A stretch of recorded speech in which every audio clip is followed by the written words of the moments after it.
Hey everybody, in this video, we are going to discuss, is Disney greedy or are they justified in what they're doing recently with a lot of their business decisions? We're going to discuss it right now.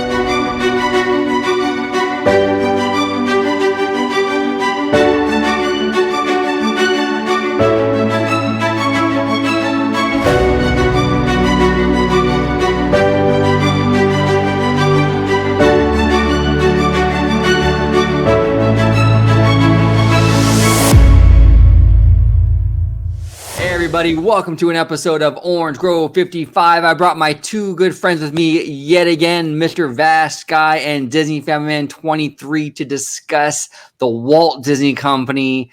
Are they greedy, or are they justified in their recent business strategies? So I'm going to go ahead and introduce my panel, and we're going to dive right in. Mr. VashSky, host of Freshly Squeezed. How are you today, sir? Doing very well. How about you, sir? Doing fantastic. If you can let everybody at home know where they can find you on social media. Best place to interact with me is at VashSky on Twitter. That's right down there. And if you want to see me, I'm on your channel, Orange Grove 55. Freshly Squeezed, your source for juicy news and info, squeezed fresh right from the Grove. Thank you, sir. Thank you, sir. And down. Sorry about that. Down below, we have Mr. DisneyFamilyMan23. How are you today, sir? I'm doing good. Thanks for having me on. It's my pleasure. If you can let everybody at home know where they can find you on social media. Absolutely. So you can find me on my YouTube channel at DisneyFamilyMan23 and also on Twitter at DisneyGeorge and also on Instagram under the Disney Family Man banner. Perfect.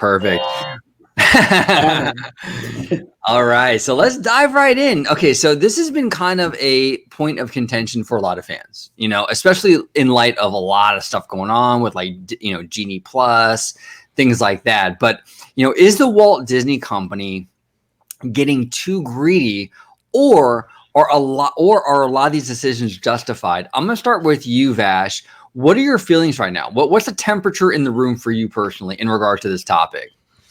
For me personally, man, it's hard to ignore. I think I know I have, and I think others in my family and others that I communicate with online, I think we've all kind of made justifications for Disney's moves in the past, and hey, they got to make money. They have to. In order to get more attractions and new things in these parks, obviously they are a business. They have to make money. They have to, that kind of reinvestment into their parks has to come from somewhere. So I think for a lot of us, we've made these kind of rationalizations over the years about how much they charge and so forth. But now we're seeing this increase at really an expedited rate. And honestly, I think the biggest thing that we're feeling right now is they've never offered less and charged so much for it. And I think that's really where I'm at with it right now. Okay. Interesting. And George, where are you at right now in terms of just the overall temperature in the room, in terms of the pricing and Disney as a company as a whole? I mean, it doesn't even have to be just the parks. It could be even the studio. Where you feel? How do you feel? I think we're in a time and age right now where I think not even just with Disney, but a lot of corporate companies in general that, of what's going on in the world, they're kind of, I don't want to say using that as an excuse, but they're kind of using that as their main crutch, right? That they can kind of get away with something that they may not have gotten away with, 5-10 years ago. And to Vash's point, I think it's coming to a head now, that especially with Disney, where they are, raising the price but taking more away. It's like, why, if they had to raise a price, why not maybe throw in a couple extra benefits, here and there? And it's like, well, how can you justify that? And I always like to use this term: you give someone a slice of pie, then they want the whole thing. It's like, after that one slice, they want the whole thing. So it's like, Disney knows that we are all vulnerable enough to say, hey, whatever you do, we'll still come back. We're these diehard loyal fans. And Disney is probably saying, how can we capitalize on this? They're literally their main source of income is us. We're the ones actually paying them, and it's one of those things that as long as we as a Disney community continue to say, hey, you know what, we're going to bitch, complain, and moan about it, but we're still going to, at the end of the day, going to, do what Disney gives to us, then Disney's going to use that to their advantage. Absolutely, George. I mean, look at the Transformers movies, for example. Those movies are panned by fans. Those movies are notoriously bad for the most part. Not all of them, but for the most part, people find those movies to be pretty bad. But every time a Transformer movie comes out, it makes $1 billion, right? So it's like, okay, you're telling the studio you're endorsing this. I mean, when the studio looks at the numbers and goes, okay, this movie made $1 billion, that's an endorsement. They're going, well, people liked it, we'll do more, You're endorsing it. And regardless of how loud you scream on social media, it's an endorsement. So you're absolutely right. We're allowing it, but the more you buy into it, the more you endorse it. It's vote with your wallet, 100%. To expand on that Transformers anecdote, Transformers. I think the what is it? The PR person for Paramount on the tour, the promotional tour for the latest film. I think she said something like, because she was asked, like, why do you produce these films and, with varying degrees of quality and success and stuff like that? Like, don't you understand that fans, don't really appreciate these films that maybe you think you do? It was a pretty tough question, but she was just like, look, hey, these films really aren't made for this market, to be quite honest. And she was talking about North America as opposed to China. Wow. I think similarly with that, us fans, we have to understand that we make up not an insignificant portion of annual revenue and quarterly earnings. But let's be honest here. They're not necessarily appealing to us directly. They're appealing to the larger general populace. And as fans, we always have to kind of put that in perspective. We always kind of have to understand that. And some of that's lost sometimes. That Disney is appealing to what we call the the theme park normies or normie guests or whatever. I mean, that's who it is. Well, yeah, and that's why, like, in our community, we all want original concepts, original attractions, that like Mystic Manor or Haunted Mansion or Pirates, was an original concept when it opened. But like, we all want that in our little bubble. But the general public doesn't care about that stuff. I mean, they really don't. They much rather would have the ride tied to Frozen or tied to Marvel, tied to Star Wars. The general public wants that, and so there is a disconnect there. I agree with you, Dre, 100%. Well, yeah, in the context of cost, it's just, maybe us fans who have looked at it from a wider perspective of, hey, I used to go here 20 years ago and it was, $1.75 walking in or some crazy number like that, right? I mean, it's just like, yeah, but the general populace doesn't necessarily make that connection. And our surveys and data suggest that they're willing to pay these prices, which is why they charge that much. Right. And that's why there's two different kind of beasts there, because us as the diehard Disney fans, we're stuck in our own bubble with the communities and the social medias that we're interconnecting with our own kind. So when Disney does something that maybe us as our fans in the community to them say, hey, we don't want more IP. And then they go and make more IP. And then we're saying, what the hell, Disney? But they're going by the broad range of the other beast, so to speak. And that is just the general population of families that say, hey, we maybe come once or twice every 5-6 years. Our kids would love to see these films that are just being released out. They want to see meet and greets. They want to see, attractions. So that's what Disney is appealing right now. And that's how you can kind of balance the apples to oranges of why they're leaning more towards just the day guests as opposed to the annual pass holders. Right. 100%. Now, I kind of want to pivot a little bit. I'm going to show you guys a graph. We're going to talk about this, but this came out, I believe, a couple years ago, or what was it? 2020, I believe, right? Yeah, no, it was 2020. Yeah. This is a 2020. very interesting discussion here. Very, very interesting. Is Disneyland overpriced? Data analysis shows that Disneyland and other Southern California theme parks offer a more affordable entertainment value in cost per hour when compared to concerts, films, music festivals, Broadway shows, and sporting events. And you can see here it goes down the list. Now, here's the thing. I mean, look, pre-Magic Key, right? When we had our old annual pass system, you can spend $1,400 and get an entire year, unlimited access, no reservations, unlimited access to Disneyland and California Adventure, 365 days a year, free parking, 15-20% on food and merch, right? That's a deal. I mean, when you think about it, there's a lot of cruises. You can't even do that for 3 days, let alone a whole year. And I mean, Disney was kind of giving it away, to be honest. I know we would complain about it even back then, but they kind of were. I mean, and now we're kind of coming to the point now where Disney's sort of coming to collect, so to speak. They're starting to realize, hey, we were giving away the farm. Like, hey, you know what? We should have been charging for this. We should have been charging for that. My question to you, Dre, is like, because in a lot of ways they really were giving away so much for quite a small amount. Do you feel like the recent upcharges or whatever you want, like Genie Plus and like that, is justified in some degree because of how much they were giving away before, or do you think it's still kind of out of line? Well, I think this speaks to a larger discussion, which is kind of what I've been talking about on this show for quite a while, which is valuation, what people perceive as value and valuable.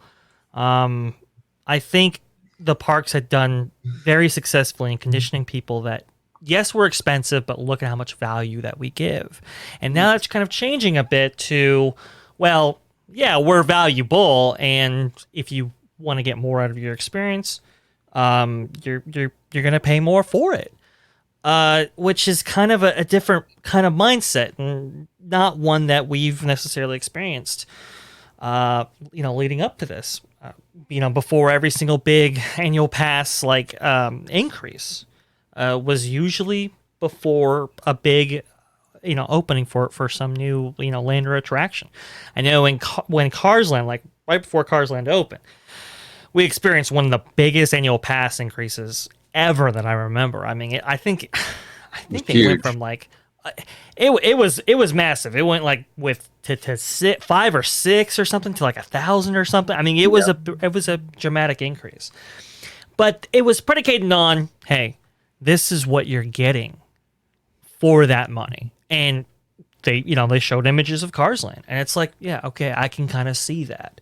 Right. And now it's like, okay, we're going from that to, okay, well, now you still get 365, but you're going to have a reservation system built in. It's like, okay, well, that's going to limit you entirely. Now it's not how many days you're getting up front, but it's how many days you're going to be able to get. Right. Okay, so that kind of changes. And then it's like, what am I really paying for? Shows aren't back. Parades aren't back. Fantasmic's not back. World of Color's not back. Harmonious has yet to open. Maybe what is it? Enchanted's going to be really good. Who knows?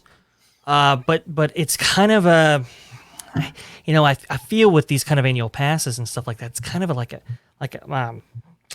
it's like a Vinylmation. You really don't know what you're getting. That's a good analogy, actually. That was a good one.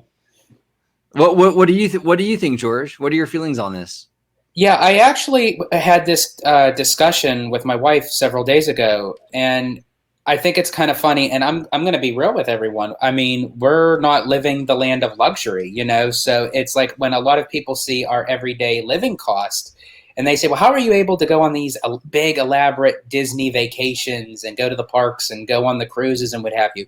Well, we basically kind of pick and choose our battles of what we want to do. And a lot of the time of what's showing up on the screen right here, as you moved on, I'm a big fan of Broadway shows. I love seeing Broadway shows. I've been to The Lion King, Beauty and the Beast, the Book of Mormon, you name it, I've seen it, that just to do that one night for a 2.5 hour show is about, and it sounds kind of crazy, but it's almost hitting into the same price as if I was to pay for an annual pass that can expand all the way through a whole entire year. Right. That Jess wanted to see Bruno Mars in concert, but in order for us to enjoy that, we don't like to go up into the peanut heaven seats. You want to be able to, to watch him on a screen, who would? You want to be down there where all the action is. It came to, I think, as far as like the not even the floor seats, but like, well, yeah, they would be the floor seats, but up closer to the stage where they have like the standing pit. It was $1,200, $600 per ticket for a 2.5 hour concert. Now that's the price of one annual pass at Walt Disney World that you would have the whole entire year. So that's where I kind of have like that balance of saying, well, what do you want to do? You want to go see a 2-hour concert for this price, or we go on Disney vacations? Yeah, I mean, and that's the issue. And Dre touched upon valuation. Maybe it just depends on the individual. What do you find worth it? Because I was actually just I was just in Las Vegas for a few days, and it was just as bad there. I mean, you go up and you'd order a beer, and they'd hand you the bottle, and they'd be like, "Yeah, it's $10." I'm like, "What?" I mean, it's crazy. I mean, it's just as bad. I mean, there as it is at Disney, And I will say, like, to add a little bit more, balance to all this. Look, a lot of people make the comparison, and we see that comparison on here. You get season tickets for a sports team, for like a professional sports team. $1,400 in some cases is cheap. Right. So, and that's only what, maybe your sports team plays at home 6, 12, 18 games or whatever, depending on the sport it actually is. And you get a couple hours out of it. And maybe you have to pay for parking. Maybe you don't. I mean, it can get up there. And so, to George's point and to your point, OG, I think we're getting to a point now where, people economic conditions are kind of, they're on the waiver wire a little bit. There's some, there's kind of dwindling consumer confidence, and people kind of they're at this point where they have to choose.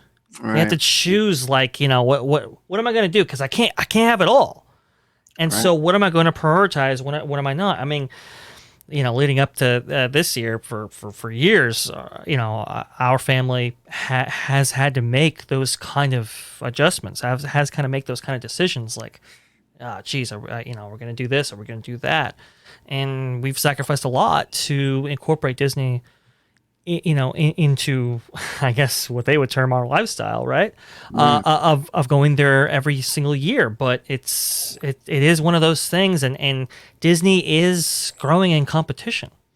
Absolutely. And I think that's why, too, the target is on Disney in that point, because a lot of the times it's aimed primarily for children. And I think that's where the argument comes from of saying, well, Walt wanted these parks to be for everybody. He wanted for kids and adults alike to come together and have fun together. So that's where the argument comes to say, oh, yeah, well, it's not just a sports event. It's not, going to a function in your hometown. This is Disney. And I think that's where a lot of people are separating it from everything else. But it's, as you had said, Vash, that it's just that Disney is now in that same category with everything. Wait, George. I mean, do you not? What? We'll have a coupon day or something. We'll have a coupon day. It's fine. Don't worry about it. The kids will get in there eventually. One of these days. Yeah, it's pretty wild, you guys. It's pretty wild. Now, if I had one bit of advice to Disney, because optics do matter. Yeah. Optics definitely matter, and a lot of the changes recently feel like what the video game industry has been doing over the past few years, what they call micro transactions, where, to level up, pay $5, to go advance, pay another $10, or to buy this accessory in the game, spend another $2 or $3, right? I have an 11-year-old son. I know. Exactly. So a lot of this stuff that Disney is doing now feel like microtransactions, where if you pay this, you get access to Rise of the Resistance. If you pay that, you get Lightning Lane, right? My advice to Disney would be, if you can package these things where they're included into certain tiers, where you're not having to pay for the tier and then pay for the upcharge, I think that would go a long way with optics, in my opinion. I think that these little mini transactions that come after the big purchase look really bad in terms of optics. Well, it's even worse than that, though, because with a video game, yeah, you can pay for progress, right? Right. But you're really kind of undercutting yourself out of the game, because that progress is built in. That's whether you're grinding or whatever, that adds value into the game and how much time you get out of it. In this way, it's a little bit worse than that, because you're time limited by the day. That's true. So it's not like, oh, I can just be in this park all the time. Who cares if I wait 3 hours for a ride or whatever? No, you're time limited. You're however many hours you're allotted in that day. Disneyland 15 hours, maybe 9 hours out of Magic Kingdom or whatever. And so it's like, because of that limit, it's like, well, hey, if you want to get the most out of your day, go ahead and pony up. It's that kind of stuff is like, I don't know, man. That's just a little. It's just too much. And when it comes to the Genie Plus and you're monetizing per attraction, per ride, per guest, it's one of those things where people they justified it in their heads about going to Walt Disney World and booking a vacation and going through those processes, because for a lot of people it was like, hey, it's all inclusive. The fast pass is included with my purchase. I can make those reservations in advance. There wasn't as much nickel and diming as there is now. And to your point, OG, it's like, yeah, to package these things up would be really nice. But for me, it's just like, man, it's like you're charging what was previously free. Right. Yeah. Exactly.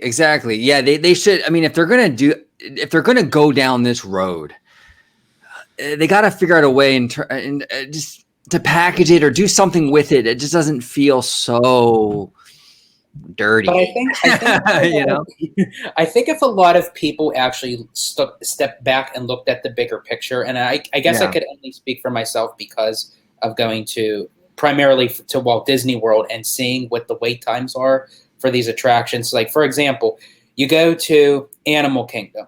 Right.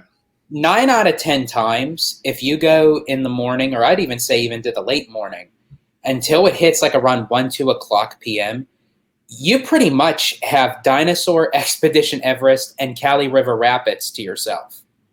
Like, that is something that we've done Expedition Everest 6 times in a row, literally from 9 a.m. to 9:25. Wow. 25 minutes, 6 times on Expedition Everest. Why? Because everyone is over in Pandora. So for me, if I had to just say pay, if I wanted to ride Flight of Passage that day, I'd pay maybe the $20 so I can guarantee myself on Flight of Passage.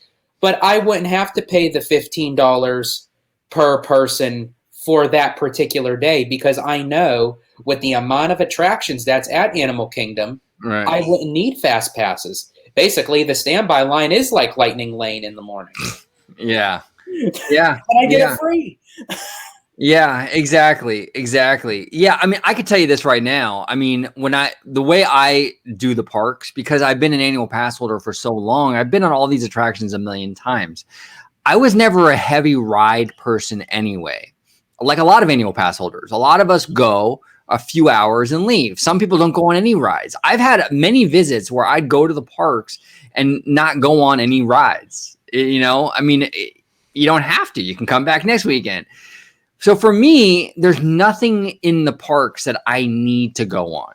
That's why I personally feel like Genie Plus is primarily for the day pass visitors that are going there for maybe like once in a lifetime, Right. or maybe they don't go as very often. I think that's where people are in such an uproar with Genie Plus, saying, "Oh, how can Disney do it to us?" I don't think maybe the Genie app, but Genie Plus in It's not for us. particular, it's not targeted for us. No, it's for tourism. Absolutely. Because I can tell you right now, if I was bringing someone for the first time or someone who hasn't been in a long time, then I would pony up and do those things. Then it's attractive. Yeah. First time visitor, I want to get them on Rise of the Resistance. I'll pay the $20, you know. But for myself, I've already been on it like 2 or 3 times. I don't need to do that, you know. It's definitely tourism focused for sure. Well, yeah, and you know, I mean, look, we really don't know how much these things could be. I mean, I've heard as much as like $50, you know. And does that change the game a little bit? I don't know. We'll see. Now, I guess they are showing a little bit of restraint. They're limiting these bigger ticket rides to 2 per day. Okay. And I guess they're doing that. You know, some have speculated that they're doing that to preserve the guided tour service that they do. Which, to be fair, I have heard conversations to that extent, where it's like, well, if you're gonna have paid fast passes, does that eat into the guided tours revenue? When they did it out in Disneyland Paris, they did notice that. So it is one of those. It's kind of those balancing acts, but. Again, it's like, okay, well, at least it prevents everybody from using that service, or you know, the people who can afford it from just doing it every single ride and so forth. So there is a little bit of restraint on that, but you know, it is interesting because, look, I remember hearing internally this kind of mantra that like we don't want to be nakedly greedy. Right. They were okay with some perception that they were making money. They always kind of say, hey, look, we're a premium product and we charge a premium price for it. It's like, okay, I get that. People kind of know that they charge a little bit more here, a little bit more here, a little bit more here, but it wasn't like it wasn't so transparent. Do you know what I'm saying? And now it's like, well, oh, you want to kind of front of the line service? Well, here's Genie Plus, and oh, well, that doesn't get you access to all the attractions. Oh, no. You're gonna need to do individual attraction selections for that through the Lightning Link service. And oh, wait a minute. Did you what is it? Do you want PhotoPass for the year? Well, I'm gonna have to pony up separately for that. Oh, you're an AP holder? Well, that doesn't give you access to the water park unless you have. So it's like all these things where it's like, whoa, conditional. Everything's conditional. Yeah, it's and it's like, man, you're not only charging the same for the parks as you did before, without. I mean, let's like the list I gave you before. It's like without this long list of entertainment that you used to provide. But now you're like taking some of these things out and charging separately for them, and that's what's got people kind of in a rut here. Right. Absolutely. Let's pivot a little bit now. Let's talk a little bit about the competition, because I think Dre talked about this. It does connect. I mean, all this stuff is connected. Yeah. I'm going to go ahead and share my screen. And we're going to discuss this. This is Florida. This is Orlando.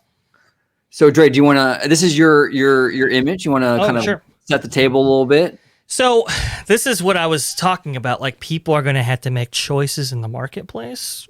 Maybe that comes down to per park. And this is what's kind of interesting about Disney doing this right now, because man, this market is about to get a whole lot more competitive, and specifically with that globe that you see on the top there. I mean, they're going after it. They're creating a third gate, and it's not going to be like one of those Disney's. We here's phase 1. We'll build phase 2 like 10 years later if we do. No, I mean it's substantial. I mean, they're going all out for it, and this image really, I mean it's just so visceral, right? You have on screen, what is it, left, you have Walt Disney World and their annual price for their Incredipass, right? For the same price, you get every single thing in that right column. Actually, with a couple $100 to spare. And look, people, A lot of people haven't even given these parks a chance, but when you do, I think people are going to be like really surprised with what you get. I mean, especially Universal, they can produce some Disney quality like stuff. Oh yeah. And let's be honest here, with their like hotels, I mean, the hotels, from what I understand for Disney, for the last 2 years have gone up like 20-30% price in some cases. And I mean, you want to stay at the Grand Flow? I mean, it can cost you upwards of $700 a night. Whereas, hey, I can stay at, one of Universal's hotels for like what, $100, $200, maybe something premium, $300. I mean, the value statement is just incredible. The highest price for, I believe, the Lowe's Hotel at Universal is basically a night the price of a moderate resort at Disney. Now here's the thing though. I will have to bring this up because I do think it's relevant. Sure. There's no doubt Universal is giving stuff away. They're trying to get people in their parks. They're hungry. They're hungry for it. They're hungry. But I think both circumstances are a little different though. It kind of reminds me a little bit of like when Disney entered the streaming war.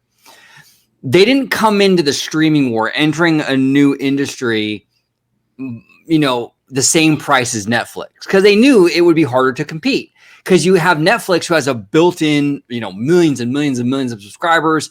Disney has to come in. They have to offer that lower price to gain a foothold in that market. I think we're seeing a similar thing play out here with Universal. They need to be cheaper because they are trying to build up their footprint to the marketplace. Now, Comcast owns Universal. And we've seen how Comcast behaves when they are dominant in an industry with their internet and operations. It is fair. So I don't think these prices, if Universal became the top dog, would stick around. We've seen them behave differently with cable and internet. I think this is Universal's move, and a smart one, albeit, to gain market share. I don't think this would be, let me put it this way. If Universal was pulling the numbers that Walt Disney World was pulling, you wouldn't be getting the 882. They would love to charge the $12.29. I guarantee it. Well, and if you actually look at what the annual pass for Universal is, it's $510. Right. As of right now, I think what it is aiming low to eventually get higher, because once Epic Universe opens, then they have the opportunity to say, okay, well, let's raise this. And to not discredit to Disney, but they could raise it up to the same price as Disney. But in Universal's mind, they're thinking, oh, we can still get away with it because we just have a brand new park. We have a slew full of new attractions. We went from $510 to double that price. People can still come because they're saying, okay, we kind of got them hook, line, and sinker. So now when this opens, let's raise the price. Maybe. Look, I don't mean to disagree with you. To be fair, though, Disney does benefit from having that built-in fan base and having that kind of emotional reaction. And kind of like that kind of place where it's like, oh man, but I can't get this stuff anywhere else. So how much of Disney's price is inflated due to that, and how much is Universal's price, kind of degraded or kind of shrunk because of what, you or G and George are talking about? That's kind of like where I'm at. But go ahead. That's totally fair. That's totally fair. Because honestly, if Disney didn't have the fan base, us as the loyal dedicated fans, they'd be in deep doo doo. Well. And how much, this was an interesting point that was brought up. How much do we contribute? I mean, because let's think about this for a second, right? All your friends and family, when they want to plan a Disney vacation, who do they go to? Oh, who evangelizes on behalf of the parks? It's us. It's us, yeah. It's us, absolutely. We're literally doing Disney's dirty work. They're just sitting. I gotta go take a shower now. I feel dirty. Right.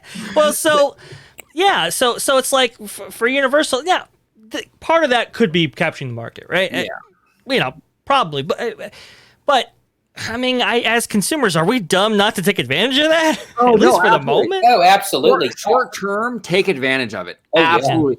And to be fair, Disney, in regards to Disney Plus, starting cheap to get the hold of the market share, which is similar to what I think Universal doing with theme parks. Oh, they're going to be just as dirty with it. Believe me, once they get to their threshold where they're happy, those Disney Plus monthly payments are going to shoot right up. It's going to be the same situation. So, same deal. It's dog eat dog. Yeah. That's what it is. I think people have to make that choice for themselves. And look, when Universal does raise the price, hey, we can reevaluate. We can see. But right now, it's a good deal. It's a great deal. Now, I think take honestly, the deals where you get for $510. If I was to actually go to Universal, even if it was just for like one trip, I'd probably still utilize that pass rather than buy just the individual tickets. Because that way I could say, hey, if I could sneak away for a weekend to go to Universal, I have the pass for the whole year. That's it. And that's the other thing too. Like when we talk about greed and we talk about competition and we talk about in this context, right? With the in Florida, like literally you can be at Walt Disney World 15 minutes away, you can be at Universal.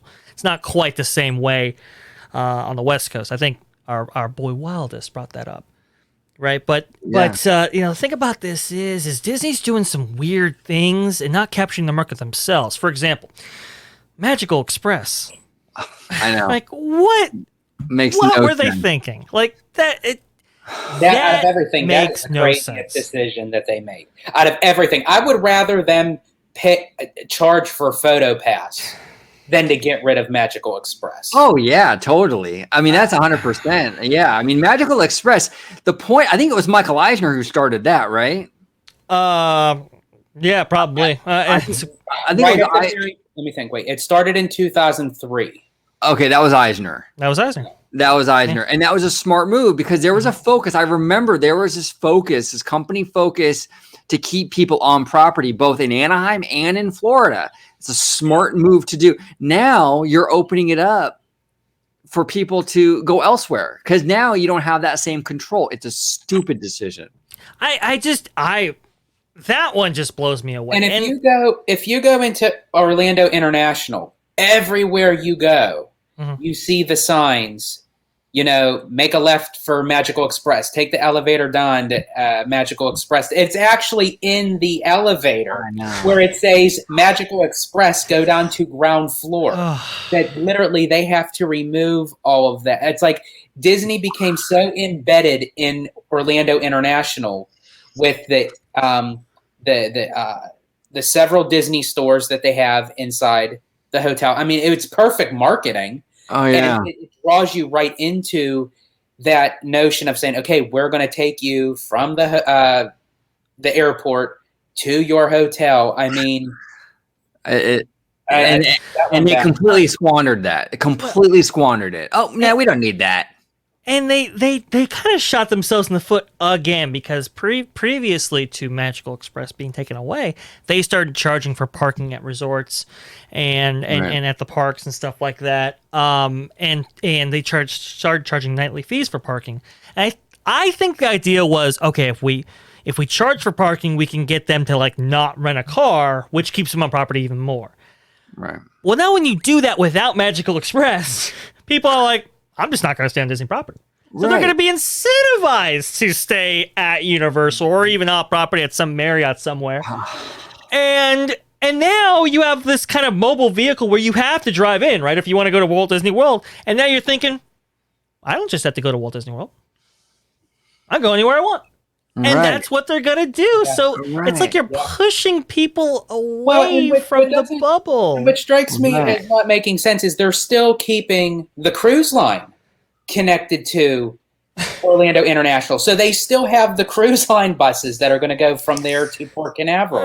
It's like, what is that big of a difference that if you're going to have your buses travel from the airport to Port Canaveral, it's much closer than you'd have the Magical Express to go from the airport to the resort. Now, I have to ask you fellas a question because I'm curious, and I don't think really any of us know for sure, but I want to get your input on this. And I'll start with you, Dre, but A couple questions, actually. Yeah. Number one, do you think this was something that was kind of predetermined pre-Chapek? This was the ball was rolling prior to him taking office, so to speak. Number one, and number two, if not, who's doing it? Is it Chapek tomorrow? I mean, what are your feelings on that? This is kind of an interesting conversation because I've been trying to get to the bottom of this whole thing, and I've heard kind of two things. I've heard one, it might be Chapek or Diamaro being like, we have to pay on an annual basis for this contract between them and who does it? It's George. Do you know who facilitates the service of Magical Express? It's like a third party. Yeah, it actually was contracted through Mirrors. Mirrors, Okay. yeah. And mouse ears, mirrors. Okay. But, and it's like, do we necessarily want to pay this? Right. The other part I've heard was that contract was coming up for negotiation and they couldn't come to terms. Okay. The problem I have with that, though, is that, okay, why don't you have another kind of service? Whether it be you or some other third party. Like, it doesn't have to be Mirrors. It could be somebody else. yeah, right. It could be somebody else. Unless they have an exclusive contract, which, kind of changes things, but I kind of doubt it. And you can kind of get around those things. Disney always does. Come on. So you're seeing this kind of stuff. And look, this kind of stuff, it's interesting. It's showing up not really in the moderate or the value resorts, but, those deluxes. It's interesting because the last 3 or 4 months, people were coming to Walt Disney World and they were like, oh, we've upgraded you to a deluxe resort. So you might have booked like Art of Animation. Now you're staying at the Contemporary. It's like, oh, this is great. This is amazing. The reason they were doing that was because they couldn't fill deluxe hotel rooms. I had just missed that cutoff, those bastards. No, I know. and so it was like, okay, we need more value space because those are what's selling. So let's double sell this room by taking this person who bought into this room, put them into deluxe, and then sell the room right after that. That's what they were doing. Wow. Well, and then they also had the whole entire NBA that was staying at Coronado for the training and everything. So everyone that was booked in Coronado, that they moved them to. Where did they move them to? I forget. That was the Grand Flow, was it? It was. That was it. It was the Grand Floridian. Yeah. So anyone that was staying at the Coronado from the time of when the NBA arrived to the time when they were leaving, because then they would have had to kind of de-cleanse the whole entire hotel, for an X period of time. That anyone staying in that square box of a time frame, they moved them to the Grand Floridian. Now, to your question, I actually think it was a little bit of both. Okay. Because anytime that Chapek was making these little changes here and there, you would start to see like the Muppets at Liberty Square. Their show was taken out. All the quote unquote unnecessary things that needed to be removed from the park that they would think that, oh, no one was paying any attention to, but after the fact it was taken out. It was like the fans were in an uproar, sort of like what they did with Disneyland's cinema. That I remember that. that they had like the small things of he was saying, okay, we're going to slowly kind of transition, move this, take this out. So it didn't surprise me in the sense of he would make that decision. On the other hand, the mayor's contract was being the time frame was coming to terms that they would have had to rebind another contract. They couldn't negotiate, but I'm wondering if that was Chapek's decision not to create another type of contract so that he could say, hey, you know what? The contract's up. This is gone. You want to come to the resort? You find your way. We don't have to pay for it, sort of thing.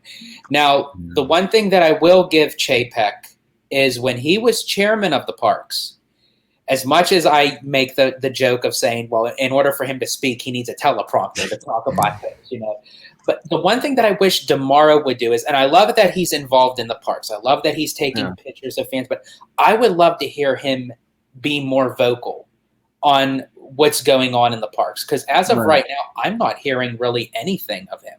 And I really thought that he would be the one that would kind of push forward to say, hey, not to kind of battle Chapek, but to kind of have that other voice of term to say, we need this for our fans. And it's like he's just sitting back, just kind of having his arms crossed saying, okay, this is what it is, but I'm in the parks. Here, come take a photo with me. Well, I think he's doing a little bit more than that. Go ahead, OJ. Yeah, well, and that's a problem, I think, with the fandom, in that we kind of, all of us fall prey to this to some degree. Yeah. But we look at the person and their personality, and we assume that they're a good leader or that they have the park's best interest. So because Damaro is a good-looking guy, he smiles, he says hi to Freshly Baked, he says hi to Mr. Cheesy Pop, he rolls up his sleeves, he's charismatic, that somehow that translates into being a good park division head. Not necessarily. I mean, he could still be kind of a scummy, and I'm not saying he is, but I'm just saying he could still be kind of like a penny pincher, even though he's got charisma. Right, and it's more so to the fact that I really don't have too much to say of my opinion on him because I haven't really seen him. I guess it's more so after the fact that I saw Staggs as chairman of parks. It's like I can't really, again, go apples to oranges, because he was so involved, and not even just involved with the parks. Like, I mean, you would see it when he would come out on stage at either the expo or to promote something. I mean, he was involved. He was like great. 24/7. He was dedicated to those parks, and I guess that's where I'm kind of looking at it. And I guess I'm looking for another Staggs. But I know, no one can be Staggs unless he's Staggs, But I would like to see more involvement, that you are wanting this job for the passion of what your title is, not just for the check. Oh, 100%. I want to see more of that too. Absolutely. What were you going to say, Dre? I'm sorry. Oh, no, you're fine. No, on the subject of Staggs, I think I've said this before on this show, where we had a, right before the opening of the new California Adventure with Cars Land and Buena Vista Street and all that kind of stuff, at like 4 a.m, he comes up to, our group, and I mean, he's looking me square in the eye, shaking my hand, wants to know about like my day and how it's going and all that kind of stuff. Unbelievably personal. I couldn't believe it. And then I just read on Twitter, I think it was like a couple weeks ago, somebody had this almost the same exact story in a completely entirely different context. I was like, wow, that guy really was personable. He really kind of went out there. The difference between Staggs and Damaro, like you said, George. Look, Staggs would change some stuff up. I mean, he wouldn't go along with everything that he was given. For like the Fantasyland expansion, for example, at Walt Disney World. I mean, he's got boys. He's got sons, and he's just looking at this thing, and it's like 4 princess meet and greets and all this kind of stuff, and it's like, there's nothing for my sons to do. Like, what is this? Right. What did Jay Rasulo do? And to his credit, he's like, no, we need something else, and that's when the Imagineers, coming from the archives, is hey, we have this great idea for a Seven Dwarfs Mine Train. That's how we get that, right? Josh Damaro, on the other hand, though, look, obviously he's ambitious. He's a go-getter. He's out there. Honestly, I think he's just trying to kiss JPEG's ass. I get that feeling too. I really get that feeling too. Yeah. And look at some of the changes, right? Yeah. Like Nona, or Genie Plus. Like, he's like, oh, I'm like super bullish about this. I'm really passionate about this. This is what I want to do. He's taking credit for it right there. And if it's extremely successful, that's going to rest on his shoulders, at least of what he thinks. And so yes, we throw the blame at Chapek all the time. Yeah, I mean, I guess he's the CEO. He sets the tone. He has directives and all that. But Josh Damaro is not just going along with this. He's directing a lot of this stuff. Yeah, and that's a great point. I'm so glad you brought that up, Dre, because when Chapek was the parks chief, right, the head of the parks. Yeah. The fandom put the blame squarely on Chapek when things went wrong with the parks. They didn't blame Bob Iger for the entertainment cuts in Batu. They blamed Bob Chapek. Now, Bob Chapek is the Bob Iger, and they're still blaming Bob Chapek. Like, Josh D'Amaro has no blame on this at all. I mean, it's like Chapek did when he ran the parks. And that's why I think he's pretty much staying hush-hush, because it's like he's covering his own ass. It's like, well, yeah, but here, I'll take a photo with you. You know, It's like, I'll get on your good side, Team D'Amaro. And then yeah, for sure. I'm for sure he has a lot of behind the scenes work of what he's doing. And he's just like sitting back saying, okay, yeah, all the blame, just go right to the CEO. I'm like right under the radar. It's interesting. It's very, very interesting. Chapek made the directive when he got in that chair and he's staring down the barrel of our parks are closed. We have losses that we are incurring at various levels. He's like, hey, we are going to monetize the parks any way we can. That's the directive he put out there. Now, look, Josh D'Amaro, he can take that. He can absorb that. He can act on that, or he can choose not to. He's in that role. Right. And so, yes, Chapek might, he might mandate these things. He might set the tone in that way, but it's Josh D'Amaro. He's the guy that could push back. He's the guy that could fight for fans. Hey, you like taking pictures with them? Why don't you give them what they want? Like Fantasmic, for example, or any number of entertainment options that you've reduced over these years. Well, you know what's going to be next, because it's going to be facial recognition. You get your picture with D'Amaro, and then you see the charge on your Genie plush. It's like, hey, you just got charged for the photo pass. I'm telling you, at this point, I'm like, they're going to make invisible friggin' fireworks that you have to get glasses for. I swear to God, man. I mean, it's crazy. It's nuts. Oh, man. And by the way, we really haven't talked about, we haven't gone in depth with Genie Plus, but I will say this. Yeah. If you think it stops at monetizing the attractions, oh, no. I don't think that's it. No. World of Color and Fantastic, when they get back, you better know it. Well, why do you think they're going to monetize not those? Open yet? I bet you they're actually waiting for the app to launch first. Yep, that's exactly. I was just going to say that, George. Exactly. That's why they're not open yet. It's not the it's not the pandy.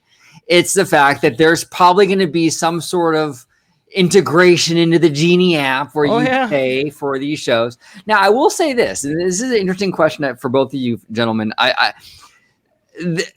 There is a way to monetize and actually make it into kind of a positive for fans in a way. Sure. And I'll get to that in a second. I'll kind of explain why I feel that way. Tokyo Disney, they actually charge you a fee to use their monorail system. They charge you a fee to get onto their monorail system, right? But are you giving them ideas? I hope not. Yeah. But I'm getting to something good here, and I think that maybe. Well, I'll just kind of say it. Mm-hmm. But the thing with Tokyo, though, they charge you for the monorail, right? But in exchange for that payment, you're offered exceptional park maintenance. You're offered exceptional upkeep. Look what the kind of quality of stuff they get, right? Question to you guys. If Disneyland Resort and Walt Disney World were to do similar things where they're monetizing the monorail, they're monetizing the attractions, but it meant quality stuff like what we see in Tokyo, would you be more open to it? It's kind of like absolutely. If it was Tokyo style of how like upkeep and like they get the full on like awesome animatronics, perfect technological ride systems. I mean, but if you were to ask me as of right now, no, I'm not going to pay to go on a ride system that smells like piss. I'm like, with no doors. Oh shit. Look, they might monetize. Okay. But they charge a lot less per park. That's per park. Oh, per park. Okay. They charge less. Interesting. So they do monetize. Look, it's when Disneyland when Disneyland opened, there was an entrance fee, and then there was, the ticket books kind of thing. Right. And the entrance fee wasn't, $127 or whatever it is today. Right. It was, I think it was like $1.75 or something. I mean, it was substantially less getting in. It was still high. It'd be the equivalent of like $35 or $50, and then you charge on the back end. Right. Then you pay to get on the omnibus, and you pay for, like, once you get in, right? Basically. Right. Okay. So I think what people are kind of having this kind of notion of is just like, man, you're charging a whole lot, and then you're going to charge on top of that? That's kind of like where the disconnect is, I think, really. I think if Walt Disney World wanted to monetize those things and bring in far more revenue, because you're increasing per cap, and all that kind of stuff, but maybe you're charging less to get in, or proportionate at least. Then yeah, I think a lot of people would go along with that. And look, I think there are smart ways to monetize the parks too. That like services that people would want, right? For example, you get we've done this before. You kind of go into a store and you go, oh man, that merchandise item, that's really, really cool, but it's like, I don't really want to carry this around everywhere. Right. They used to have a service that you could use at various locations that you could kind of turn your stuff in, and they would transport it from the park. Yep. Or in Walt Disney World's case, they would transport it to your room. But who knows if they're doing that anymore? Probably not. Like monetize those things, right, and make those things more convenient. Right. Because I think like those are the ways. Because in that instance, it's a barrier to maybe buying that item at all. Yeah, right. If that service isn't available. I know I've made that connection multiple times. And it's like, look, you have all these shops all around you. You're doing impulse buys. There are barriers to entry. Like, for example, they did data and study and research on, like, just the act of pulling out your wallet was, with the data that they had, was a barrier to maybe getting that hot dog or maybe getting that churro or whatever. So that's why the magic bands were implemented. One of the reasons was, hey, people could just scan it and there you go, you're off. So there obviously are barriers.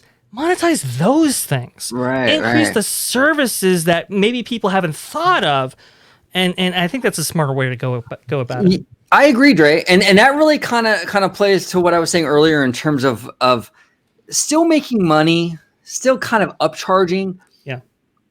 But packaging it in a way that's a little better optics, And I think the best way for Disney to promote that, especially for Walt Disney World, is sort of like what Disneyland is doing with Disneyland Forward.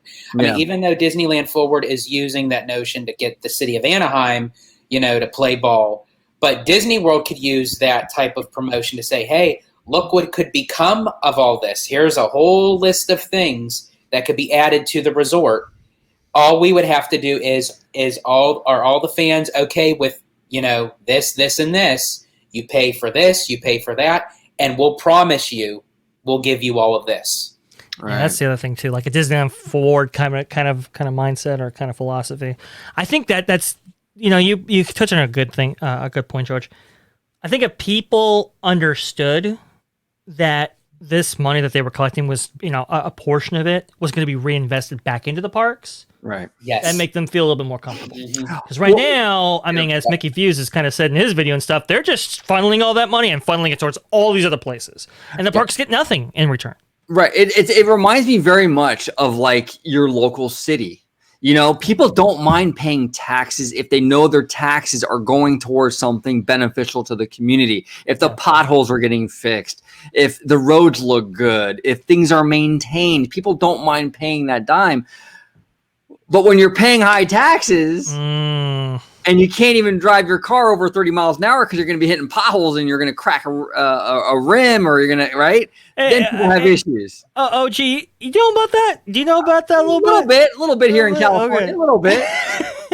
It's over here on the East Coast. It's over here on the East Coast too. It's like, oh yeah, it's like it's horrible. Like especially the side roads, and I'm like, what are we paying into that's not being done? And just as you mentioned, Dre, I think that if we were to see, hey, they're doing this, even if it's subtle things, It's that it's subtle things that, you know, it would mean a lot to us Disney fans, you know, and especially since nothing else, I mean, for everything that's been put into the parks right now, especially it's showing that it's starting to go back up in the quarterly earnings. Right. That it's like, well, okay, that's great. I'm glad to see the quarterly earnings going up, but what is it showing for?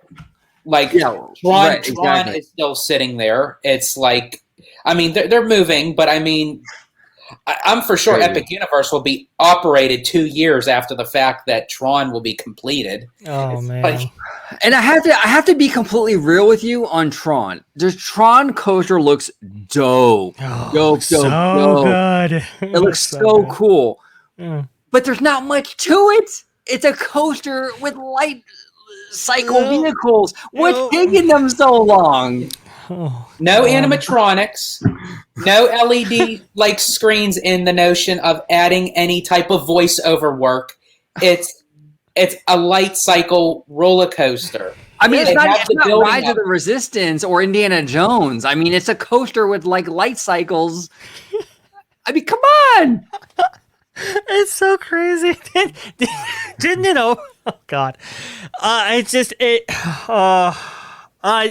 It's painful because I mean somebody was saying it the other day, like there's been more time on Tron than it was to close down the Rivers of America and the Disneyland Railroad and reroute all those things and build all that rockwork and redo the Rivers of America and do all that it is for Tron. I mean, that's nuts. That's insane. Like, what? But here's the thing. You know, it's like you got to make tough decisions when you just have no money coming in. And we get that. Right. We kind of understand that. But why do you continue? Like, you continue to extract. We just heard the last quarterly earnings report and like $200 million of CapEx lopped off. It's like, what are you doing? Because it looks really bad when you're charging like more and you're adding on charges and all this kind of stuff, and then you look over and the trash can's completely full, and it's like, what? Man. Like you're not even maintaining what you have? Runaway Railway. You go into Hollywood Studios, those trash cans on the outside queue line in front of Grauman's Chinese Theater, it's deplorable. And then, like, they're peeling out the wallpaper, right, George? Yeah. Oh, yeah. The stench is probably going right through the air vent system, and it's, like, peeling the walls. I passed that when we were going on that ride, and I looked at it, and I thought, how in the world is that Disney standards that I literally am seeing peeled plaster on the wall and that people are ripping off, and it's just sitting there. So we're not getting Tron, and we're getting peeled paint? Like, what? And I'm paying more? What's going on? And it's a running joke with me and my family every time we go on Expedition Everest. When you hit the top peak of the mountain, that if you go where you go to stop where the track is broken, where you go backwards, if you look left, right, back, front, you will see every kind of scrunchie imaginable. It's like it's a mountain of scrunchies. Well, that kind of stuff happens. But look, you know, it speaks to a larger point where if you charge more, right? If you kind of nickel and dime in some people's opinions of what's going on, when you do that, the standards come higher, and that's the thing with Genie Plus, right? Because one thing if Fast Pass doesn't work, if an attraction breaks down, whatever, you didn't pay for it, right? But when you pay for this stuff, and that stuff don't work. I'm you know, that I think George and I had a conversation about that. That might be a PR disaster. And George, I think that's what you said. Like when that stuff doesn't work, when people have paid and they've scheduled their ride times and that ride just not operable. Right. Or maybe like broken effects or whatever. Like the standards become way higher. Something that may not bother you in any given day. It's like, oh, well, the audio animatronic of Kylo Ren isn't working today. We got the LED screen. That's fine. But when you're actually paying in for an individual attraction, you want everything to work from beginning to end. And you know what they're going to say? They're going to say, oh, you paid to skip the line. Not necessarily for the attraction itself. Because that's what they're going to do. I can guarantee, because they have to do that. They have to do that. They can't charge for, make separate charges and stuff like that and have, audio animatronics not work correctly or whatever, and then have that PR hit on the back end. They're gonna leave themselves that out. That's what they're gonna do. And it's, I know I was speaking to guest relations cast members, actually kind of educating them on how Genie Plus works. Like it was wild. Here's the two plaids behind this podium, and we're having this discussion, and I'm adding to the conversation by educating them on what the system was. Because remember, when I was there, that Genie Plus had just been presented, and they were trying to figure it out. And we're just going back and forth, and it's just like, it's just one of the gals just blowing her brain with just how complex this the new system is going to be, how much intervention that they might have when systems go down and when phones go down and whatever, when apps go down, or any number of Disney IT problems. If it's Disney IT, they're going to have issues, but. It was just, and her mind's like, wow, they're going to be paying for this system, and we're having trouble comprehending it ourselves. We're going to have to relay that to the guest, and they're going to have to figure these things out, and they're going to want it to work perfectly, and what happens if it doesn't. And it's just, I think they're really setting themselves up to be judged at a level that they've never been judged at. And Dre, there was actually, because Universal's been doing like the VIP paid, front of the line stuff for a while now. Oh yeah. And there was a tweet actually from our friends over at Attractions 360 yesterday, which is actually, I think, exactly what you guys are talking about. It's a prediction as to what Disney can look forward to with this program. I'm going to share my screen. Bring it up. Here we go. This is actually very much what they can look forward really to. Spectacular. Spared no expense. Right. Here we go. It says here, Universal Orlando should really get rid of the Express Pass add-on to Frequent Fear Pass. They should sell an a la carte like Universal Hollywood. Waits have been like 20 plus minutes for Express. Is it always this long? And then he goes on to the next one saying like, why is he paying this if like, I can even get that for you if you want. But basically in a nutshell, he's pissed because he's paying for something and he's still waiting 20 plus minutes for the Express Pass.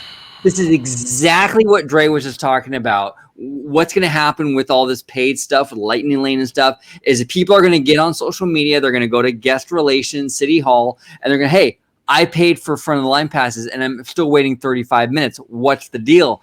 This is what happens when it's free. No one gives a shit. When it's when you're charging people, they care a whole lot. Well, let me ask you guys this, because I actually asked Dre this during our conversation, but I wanted to get his input again, and also yours, OG. That sure. For that PR instance, hold on, I'm going to get feedback. Yep. Hear myself. Let me see. Look, when it comes to this kind of stuff, this is what kind of gives me hope. That they won't like oversell this system, that they'll have some restraints for it, because people who are paying, they can't wait. It can't be like Fast Pass was before, where it was kind of like a 50-50 split or whatever. It can't be that. It really has to be kind of narrow because you only have so much capacity for these attractions. And when you oversell this kind of stuff and when people wait, it ain't going to look good. So let me ask you guys. With the PR issue of everything that this will happen, because we know it's going to happen. It's going to happen. My suggestion was that if you are going to pay for an individual attraction or what have you, rather than Disney charge you right away, I would suggest it charges you as sort of like a pending process where Disney puts it on hold. Okay. Once you go through the entire attraction and you were off it, boom, the pending comes off. Disney charges you it. So that way, if it's on hold and it's sort of in limbo, and God forbid if something happens where you have to leave the line or what have you, because when you have kids, your trip is completely unpredictable. You could have an emergency. You can have. You sound like you're speaking from experience, George. You never know. That is one big pile of shit. Yeah, George. You had those problems before? So I wanted to get your guys' thoughts on it. What if they did it as a pending process that until you go through the attraction, they don't charge you? Oh, I think that's smart, and I think they should do that. Absolutely, kind of like what hotels do. They put a hold on your card until you check out, and then they charge you. Absolutely, put a hold on the account for whatever it is, and then when you complete the attraction, that's when they charge your account. I don't know how they could implement that. Maybe there would be after some sort of like scan out kind of on the exit or something. I don't know. Smart move though. What do you think, Dre? Yeah, no, if you can regulate it in that way, I would definitely advise that kind of stuff. Because look, we've had it before where, hey, you're in line, you're thinking you're gonna get on, and attraction broke down. Now what do you do? Yep. You know, so maybe have those what is it, Genie Plus vouchers, you know? Can't hear them wishes. But dole them out there. And especially if you're paying that $1,200 for the 2 nights on the Star Cruiser. Oh no! George, that's a whole nother animal. Oh God. Well, we could dive into that a little bit if you guys want. I guess we should. I guess we should. Right? Star Cruiser. I opened up the Pandora's box. Look. Here's the thing. And I'll round out my Genie Plus discussion just real fast, just to say, sure. I think this might be, like, to look at the bright side of this, right? This might be, because a lot of people have been saying, like, they should just get rid of FastPass, get rid of FastPass. This is kind of like a hybrid between no FastPass and with FastPass. It's kind of like a middle ground in that if they oversell the system, it's not going to work. So they have to have some restraints, but not everybody's going to buy it every single day, every single time. Right. And so there's a potential there where instead of you had that 50-50 split like we had before, maybe it's like maybe 80-20 or a 25-75 kind of thing. And so those wait times don't experience that same inflation that they did before. But going on to the Star Cruiser, I got to be honest with you guys. Okay. I was not surprised by the pricing. Okay. Not at all, because we had already kind of known that the cruise line type of mentality and pricing was what they were going to go with. And of course, I know people are going to say, well, wait a minute, that's 8 days or whatever. I understand. I get it. Think about what you can do on a cruise or a Disney cruise and what you get per day versus what you might get in a 3-day span. This is... Now, so here's the thing. See, I agree with you, Vash, in the sense of I agree that it didn't shock me with the price. Mm-hmm. What shocked me was what was all included that brought it to that price. That's what baffled me. That's true. That's true. And I was just going to get to that.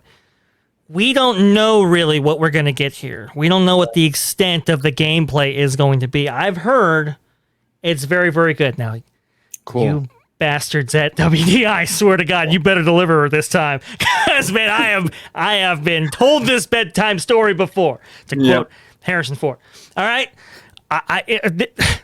Listen. I got a bad feeling about this. Exactly. I need that clip. I'm going to get that clip. And Hong Kong. That's a whole different discussion. Okay. The thing about this is it better deliver. Oh, okay. Yeah. You know, look, I was seeing like Ordinary Adventures. They were going through it and stuff like that. And she's like, and we were like on the same page. She was like, Kitra, those aliens in that concept art, I better get those aliens. Like, I better get made up people in costume. If it's going to be anything like what Galaxy's Edge turned out to be, they will have a riot. You know what, Dre? You were absolutely spot on brilliant. You mentioned it a few videos back, maybe about a month ago now, I think. But when you said the entertainment cuts to Galaxy's Edge weren't cuts for the sake of cuts, they were purposely withholding so they can utilize that for the Star Cruiser guests. Because the Star Cruiser guests are going to have access to the park. Minus the restaurant, because, hey, they get Docking Bay 7 for lunch. There you go. Yep. But that's exactly what they're doing. They're withholding that stuff so they can use it as a selling point for the Star Cruiser. Yep. And I'm just saying, I guess you can do that. That's fine. No, that's fine. You better deliver. Yep. This is too expensive. It is simply the value, like, And they could have saved themselves. I think this is where they just shoot themselves in the foot sometimes. They could have saved themselves with like luxury accommodations. It's just ship. Star Cruise, like, this is not like a cruise line on like the ocean, okay? Have you seen Star Cruisers in the Star Wars universe? They're freaking massive, okay? These rooms could have been as big as they wanted. Right. Blessing of size. Big as they wanted. And they made super small, tiny cabins. Well, what's the problem there? The problem is now people are thinking like, people could have thought if they had luxury accommodations, oh, hey, I paid a lot, but maybe some things didn't work out, maybe. But their accommodations were awesome. They were gorgeous. They were great. Well, now when you got small little cabins, well, now it's like, this is how it starts, huh? Like, more emphasis is going to be placed on the things that they're paying for, like the playmaking and so forth. Well, they're so small, Dre, that on a personal note, I'm very claustrophobic. I have a hard time with elevators. I'm not good with that kind of situation. Mm-hmm. And I'm looking at the photos of the rooms and I'm like, I don't know if I could do it. Like, I really don't. I mean, They're very small, dude. And it makes me wonder that if this is really successful, and I hope it is. I really hope Disney, does make bank on this because I want them to succeed first and foremost. Me too. Yeah. And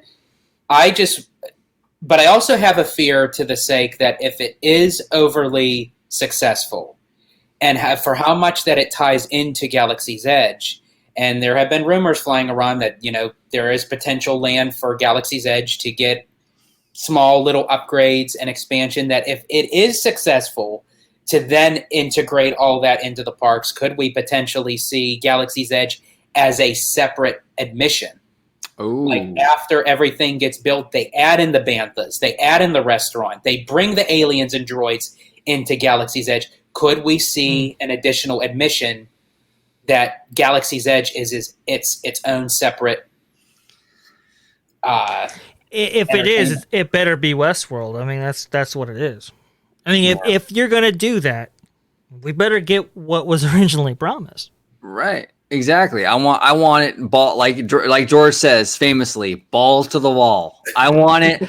I mean, if you're gonna charge me for that, I want it to be an all-out experience. Like you said, the banthas, the whole 9 yards. The aliens, the droids, just an entire world just packed full of craziness. Did we see that? I mean, not to derail this conversation, but did we see that concept art of?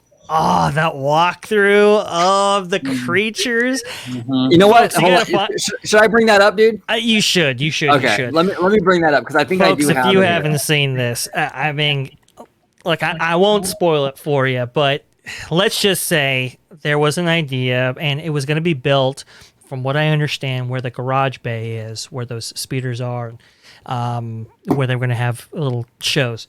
But this was a walkthrough to see basically creatures and animals and different sentient life that you see in the Star Wars universe, like on display, almost like a zoo, but like it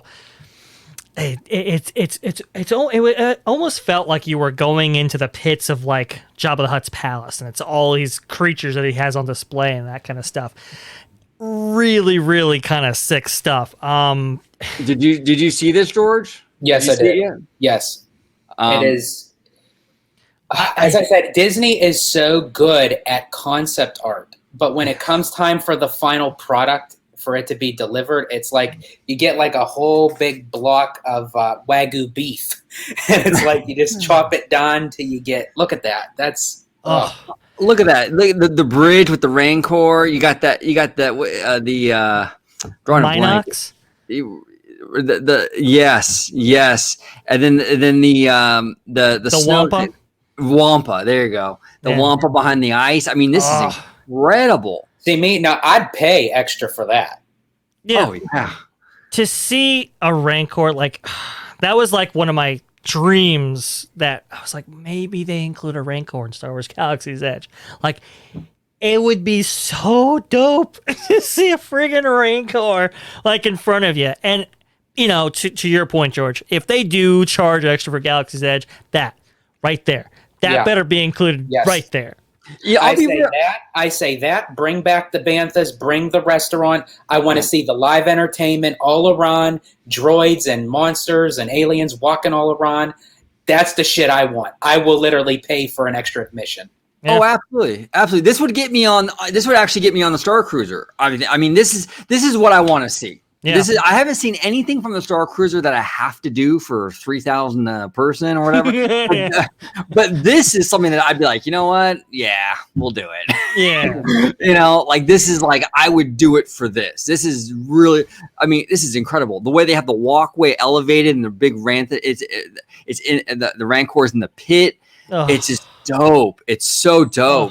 Oh my god, the potential here is incredible. I know. Absolutely incredible. And there were concepts like this. Just, I mean, they had like a speeder bike ride, and also too, they were supposed to have playmaking like the Legends of Frontierland, but brought to Star Wars Galaxy's Edge, and the room was actually created for it. It's the one kind of like by the milk stand or whatever. There's a door for it. You're supposed to walk in.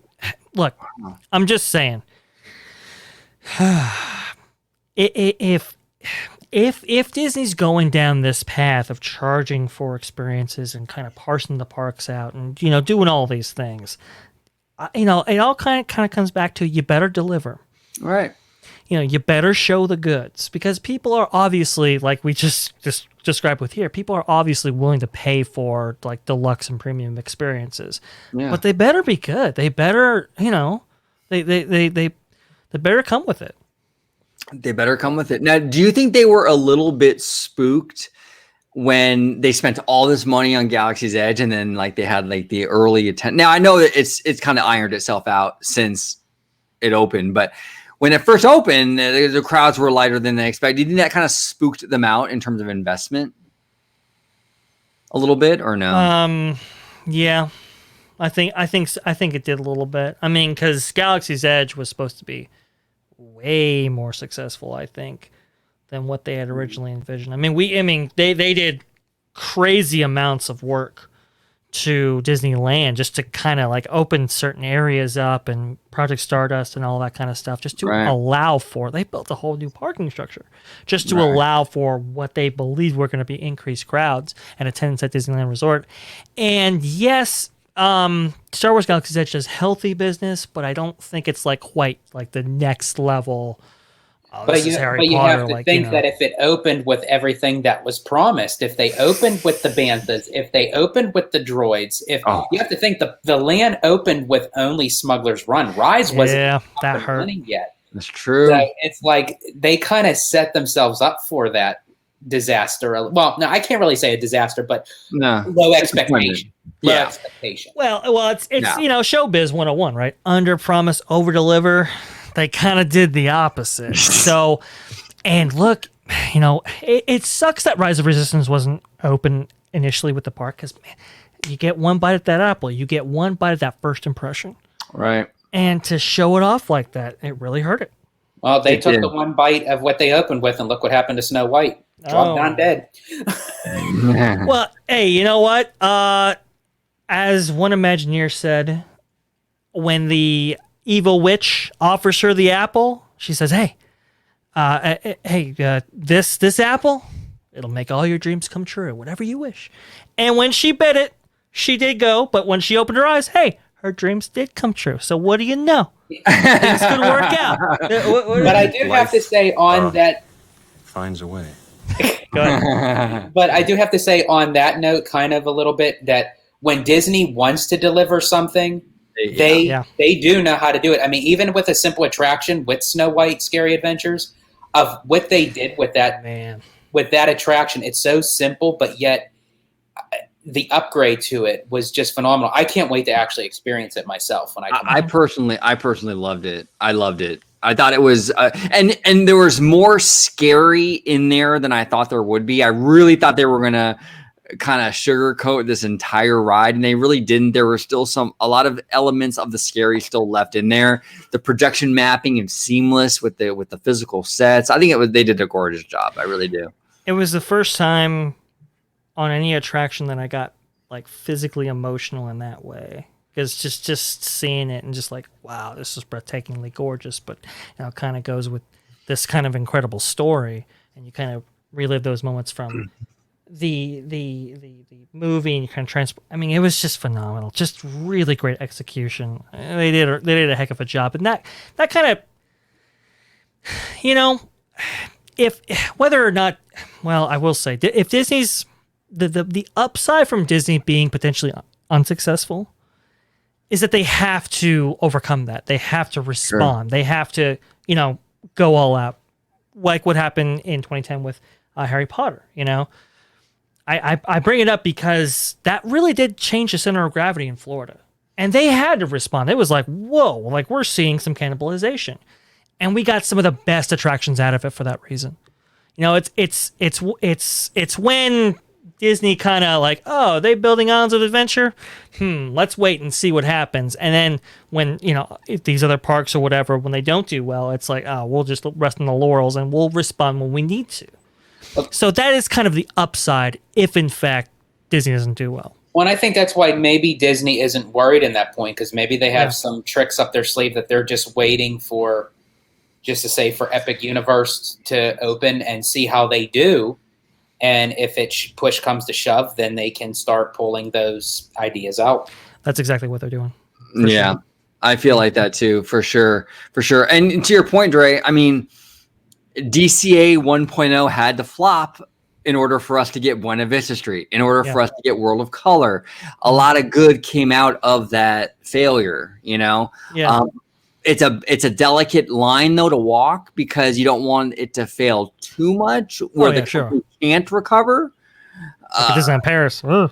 Yeah, you don't want to get to a point where like the parks are getting sold off and the company's getting split up, and you don't want to go too far down that road of failure. Sure. Oh, absolutely. But just enough where they're scared, where like, oh, we got to ramp it up. You know, we got to step it up. You know. Yeah, and I think Disney's kind of on their heels is like the best Disney. Because it's like, okay, now we have to, you know, turn on all cylinders to compete. Right. The entire Renaissance era of animation was on their heels. When the animation department hit rock bottom and they got kicked out of their own studio, it was the bottom of the bottom. That's when they started to produce Roger Rabbit, Little Mermaid, Beauty and the Beast, Lion King. When they were when they were really down and out. You're absolutely right, Ray. What were you going to say, George? I'm sorry. Oh, no, you're fine. I was just going to say that even if you look at Pandora, when Disney released that, I think everyone was looking at that like, are they out of their mind? They're literally taking an IP that doesn't even belong to Disney, and they're putting it in Animal Kingdom. How is this gonna, you're gonna see these 7-foot blue aliens walking around? Like, what is to become of it? And to be honest, I think with the opening of Pandora, it was more successful than what they were predicting for Galaxy's Edge. Yeah, probably. I think well that speaks to what Dre was saying. You kind of like that under promise over perform. They kind of did with that one. Like people kind of blew it off because Pandora, who gives a shit about Avatar, right? But then when it opened, it was like, oh man, this is dope. With Star Wars, it was totally opposite. It was like, like fanatic is like people were like fanatical about it and like, oh my god. And then when they got in there, it was a letdown. It was kind of the opposite thing. And then sort of kind of like with the buyout with Fox, so now they got a little bit more room to play, with that. And then when the sequels of Avatar come out, which will be like 2035 when Tron opens, right? They'll have. You think it'll be that soon? I don't know. That's kind of early. Yeah, it's a little early. I'm hearing later. They'll have more to go with. Yeah, it's pretty wild. It's pretty wild stuff. Real quick, I want to do one last topic before we close it out today. Sure. Mickey Views, which I know Dre, you're a fan of. We watch Mickey Views all the time. He made he had some news from a source saying that the Princess and the Frog retheme for Splash Mountain isn't getting the budget that it's supposed to be getting. It's kind of skimpy. Now this is just a rumor. This is from his source. This is what he's hearing. Mm-hmm. Are you worried, Dre, or you feel like they'll pony up eventually and get this thing top notch?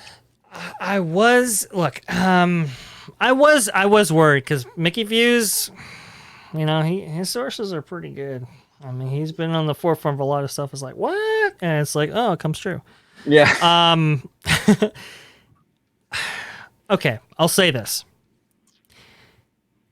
To make people a little bit more comfortable the way I was, apparently Tony Baxter is involved, at least with the Disneyland redo of the attraction. Okay. And from what he has said, I could be wrong. Hey, this could be like a Marty Sklar situation where it's like, oh no, they're not putting in dolls in Small World, and they do. He was saying that many of the audio animatronics will be preserved. Okay, cool. That's what he's kind of alluded to anyway. I'll say this. I think Disneyland's going to have a little bit more budget thrown to it than Walt Disney World, unfortunately. And we kind of have seen this with like Jungle Cruise and stuff. It's like, oh, you guys kind of got the short end of the stick there. And even Galaxy's Edge to some degree, because I think that there was much more care in where they placed it in Disneyland, I feel. Yeah. Which is really unfortunate for you guys, George. I do apologize. But listen, there has been this kind of value engineering kind of thing going on throughout the company. And when they look at audio animatronic extravaganzas, it's like, okay, where can we make cuts? Because it's very expensive to maintain audio animatronics. It's very, these things just do cost money. Water ride. Splash Mountain was a very expensive attraction when it was built. It's very expensive to maintain. And I think they're looking to minimize that cost. Now, it could be that they're just upgrading those animatronics to make them more serviceable, right? So like, switching out custom parks with ones that they can fabricate, and so forth. But I don't know, man. It does give me... I still am a little worried because when was the last time we saw an audio animatronics extravaganza on the level of Pirates? It's been a while. Yeah, I can't think of... I mean, well, I guess Rise, but yeah... Well, Rise has a few.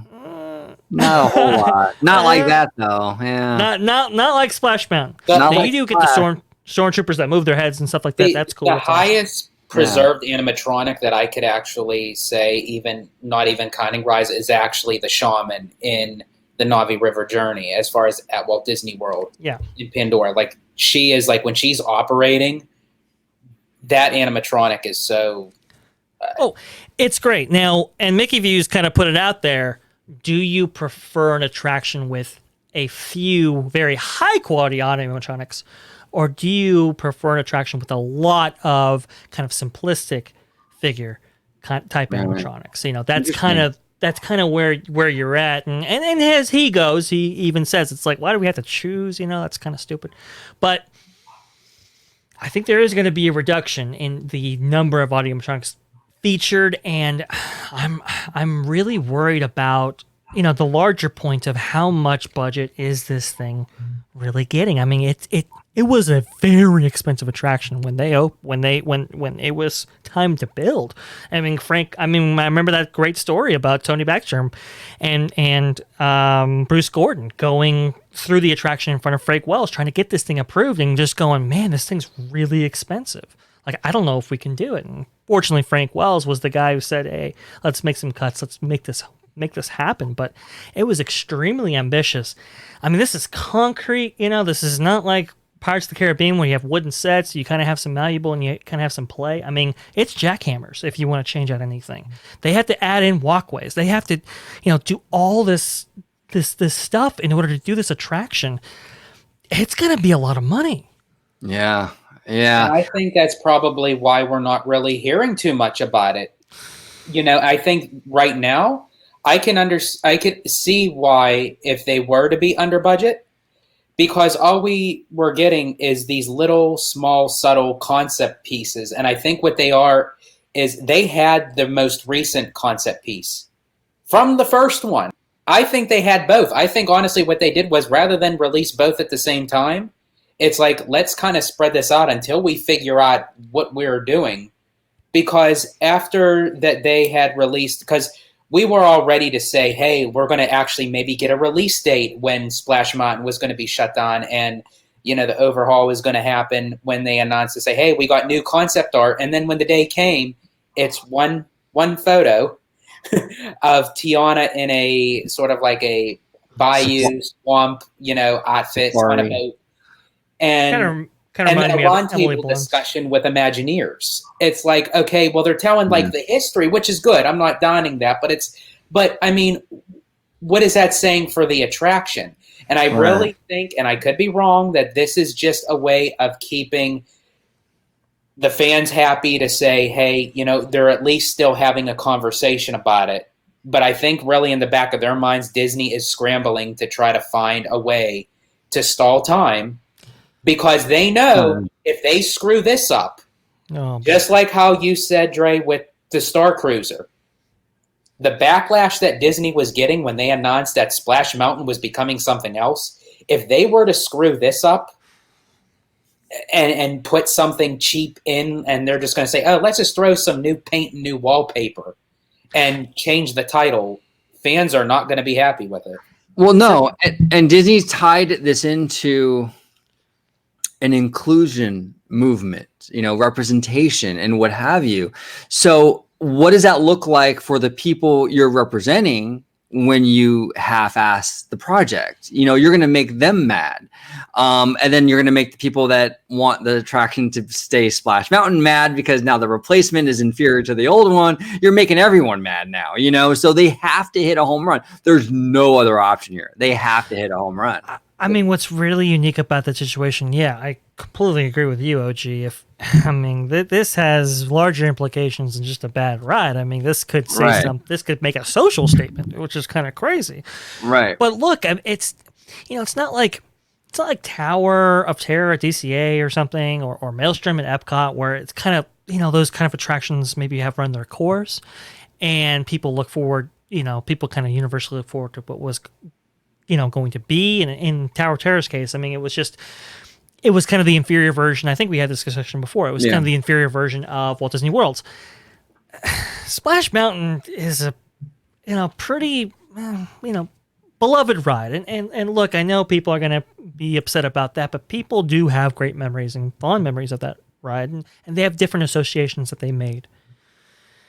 And the one that does the business. And man, if you do all this and it's not as successful as before, you know, what does that look like? You know, what kind of social statement does that make?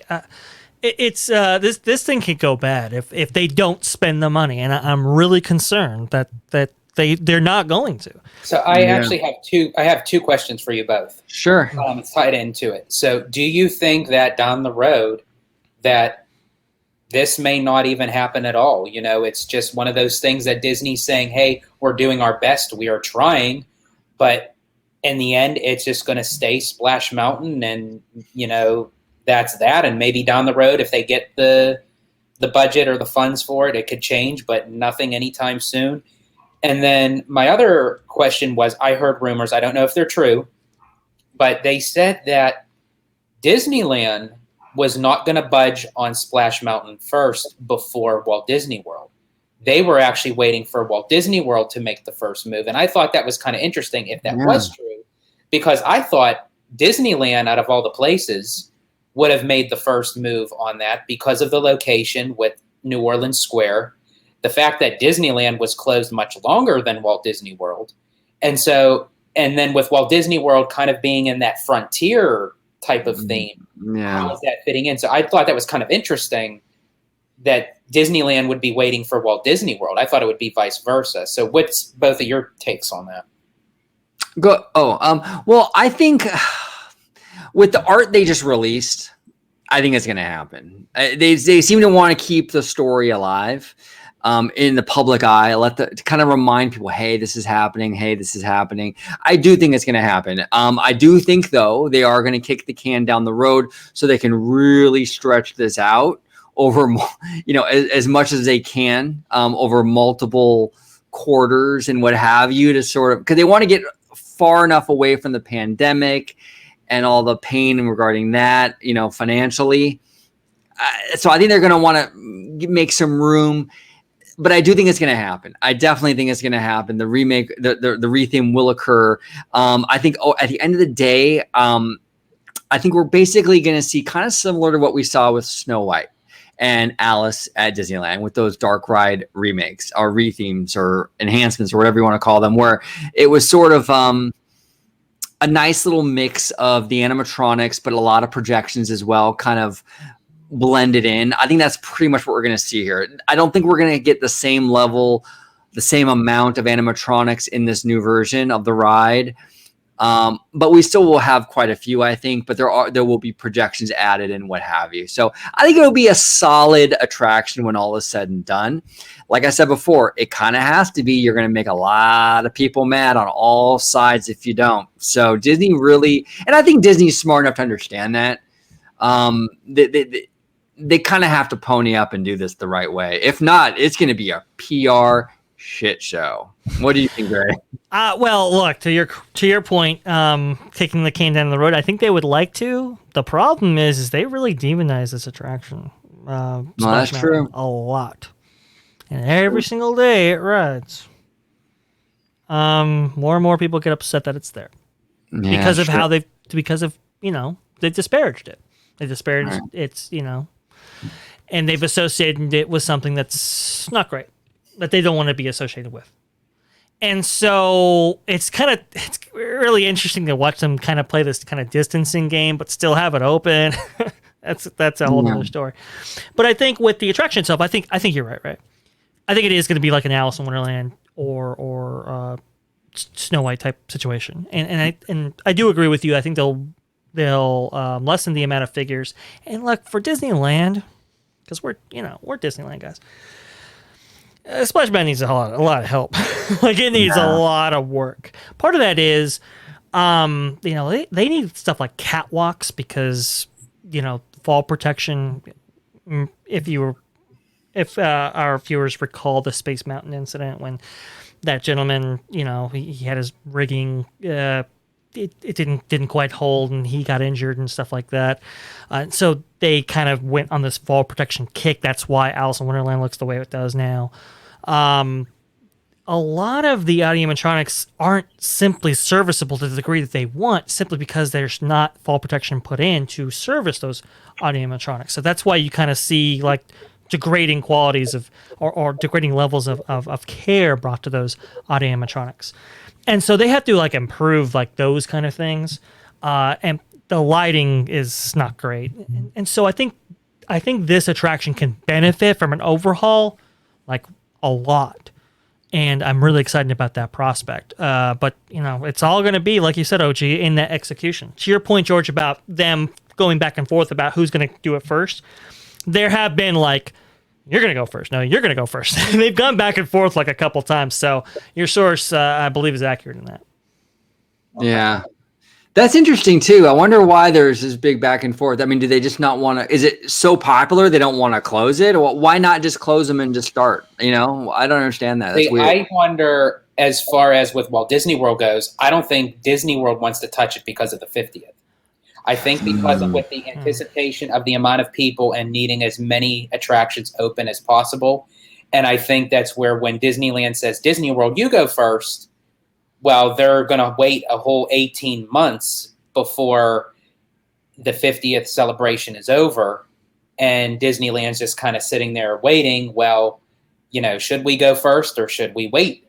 And I think that could possibly be, maybe that may be too far of a stretch. Maybe not the full 18 months, but I would say at least the first stretch between October 1st through the summer of 2022, I would say. Yeah. Then I would say maybe by the fall of 2022, when the crowds are going to start like dwindling down after summer vacation, then I could see Walt Disney World possibly closing Splash. Yeah. There's scaffolding up right now on the exterior of Splash Mountain. Have you guys seen that? Yeah, they said that they're doing the outer refurbishment, but they never said specifically what for. So that I thought was kind of interesting to know that the ride is still going, but they got the scaffolding up and ready. So could that potentially be the opposite? Maybe when the 50th starts and everyone is preoccupied with everything else, could they close it then? Is it going to be like one of those Jungle Cruise situations where they keep the ride open? And in one room you're going through Tiana's Bayou, and in the other room you're trying to chase Brer Rabbit. Is that going to be how it's going to work here? Oh man. And it might even be, I don't know the kind of work, I'm totally spitballing here, but the work that might be done might be kind of like almost like prep work. Yeah. For the re-theme later on, even. Yeah. They might be, schematics could be a lot of stuff. Because based off of the concept art, the outer part of the mountain itself, Chickapin Hill, would have to be removed to whatever is going to be that top peak. What was it? Something of Mama Odie? Is it Mama Odie's house? That's where she Yeah. lives in the kind of like the crashed. It's almost like a Typhoon Lagoon type situation, right? Yeah. Right. That'll be very interesting. That'll be very interesting with all the fireflies in the tree and stuff. I think it'll be beautiful at night, and I think it has a lot of potential. If they do it right, that would be awesome. Like Yeah. the fireflies at night with the projection, and that would be great. Or like if they were to have like where the log's about to go down, and maybe Mama Odie's treehouse illuminates, with light coming out of it. So each time that the log is going down, you have that projection. That would be awesome. Be great. We'll see what happens. We got some news last week on it, so maybe we'll get more news as the days and months roll ahead. I've heard kind of like for Disneyland, I heard January. Look around January for it to be shut down. So yeah, Walt Disney World. The thing about them is they don't like to keep anything down for very long. It's because they have very few attractions. Just per park, as opposed to Disneyland. It's like all right, so a big e-ticket's not down. I got 6 more or whatever. Well, that's not quite the case. We still got the Disco Yeti. That's true, and I thought with Flight of Passage they were able to get at least one more e-ticket in there to allow them to take the. I think as far as where the Animal Kingdom goes, they would have to add in Indiana Jones, Zootopia, and probably something else in order to close down Expedition Everest, because they need that. Otherwise, the attendance for Animal Kingdom is already sort of kind of baffling. To my point, when these things aren't accessible, there you go. That's what happens. Exactly. But yeah, I think with you, OG, January. Yeah, it'll be interesting. We'll see what happens. Well, thank you, gentlemen, so much for coming on today. I appreciate it. Talking, Disney and, cost cutting and cutbacks and greed, all that stuff. It was a very, very interesting conversation. I appreciate you fellas joining me today. And we'll start with you, Mr. Family Man. Where can everyone at home find you on social media? You can find me on YouTube at DisneyFamilyMan23, also on Twitter at DisneyGeorge, and Instagram under the Disney. I keep on wanting to say D23. I'm sorry, folks. I have no affiliation whatsoever to D23. DisneyFamilyMan23. Perfect. And Mr. VashSky, where can everyone find you at home, sir? Well, everybody can interact with me on Twitter. That's at VashSky right there. And when it comes to videos, I'm going to be on your channel, OrangeCo55 at Freshly Squeezed, your source for juice news and info, squeezed fresh right from the Grove. Well, thank you both for coming on, and thank you all for watching. If you can comment below with any opinions on what we talked about today, whether it be Princess and the Frog, whether it be cost cutting, the Star Cruiser, hotel, just a host of things, Chapek, tomorrow, comment below. We'd love to hear from you. We love the engagement. We love the interaction. Thank you all so much for watching, and as always, have a wonderful day.